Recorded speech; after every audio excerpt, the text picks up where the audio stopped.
नमस्कार मित्रांनो, श्रीमंतीचा कोडमध्ये तुमचं स्वागत आहे.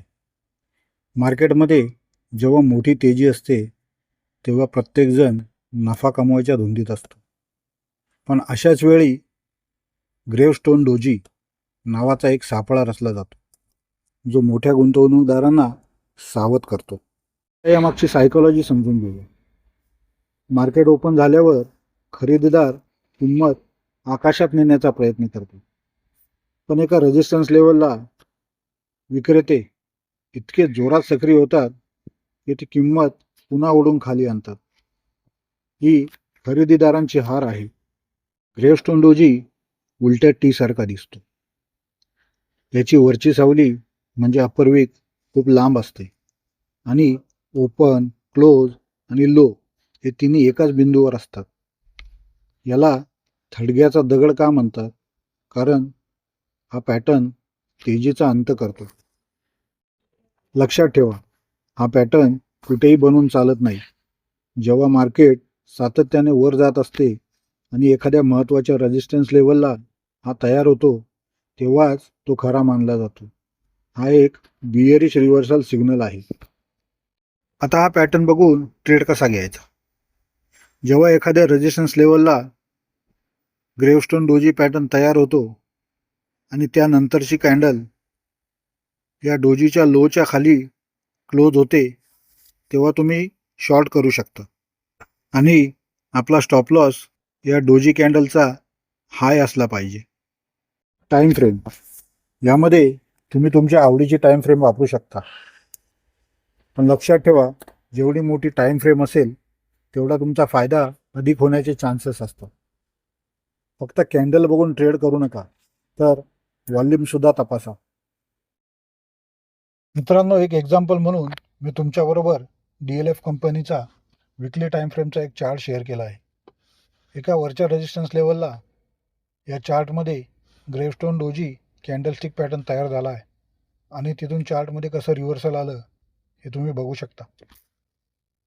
पडणाऱ्या मार्केटमध्ये बॉटम नक्की कुठे आहे हे कसं ओळखायचं? जेव्हा सर्वजण घाबरून शेअर विकत असतात तेव्हा एक ड्रॅगनफ्लाय डोजी येतो आणि सांगतो की आता खेळाडू बदलले आहेत. हा आहे ड्रॅगनफ्लाय डोजी. हा आपल्या टी अक्षरासारखा दिसतो. याची खालची सावली म्हणजे लोअर विक खूप लांब असते आणि ओपन, क्लोज आणि हाय हे तिन्ही एकाच जागी असतात.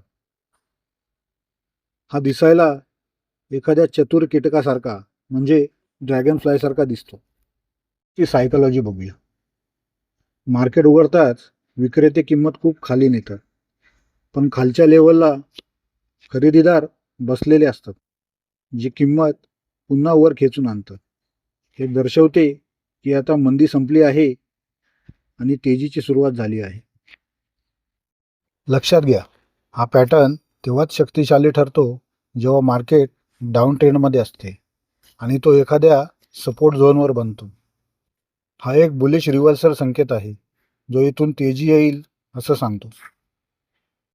आता हा पॅटर्न बघून एंट्री कशी घ्यायची?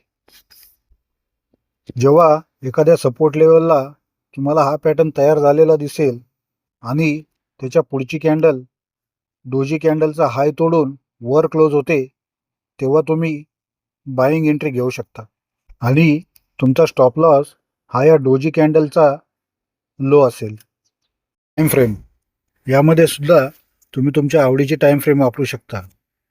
पण लक्षात ठेवा, जेवढी मोठी टाइम फ्रेम वापराल तेवढा तुमचा फायदा अधिक होण्याचे चान्सेस असतात.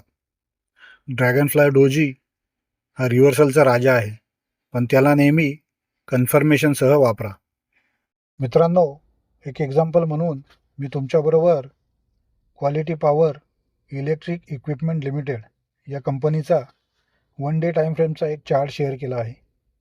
चार्टमध्ये तुम्ही पाहू शकता, एका सपोर्ट लेवलला या चार्टमध्ये ड्रॅगनफ्लाय डोजी हा कॅन्डलस्टिक पॅटर्न तयार झाला आहे आणि तिथून या चार्टमध्ये कसा रिव्हर्सल आला हे दिसतंय.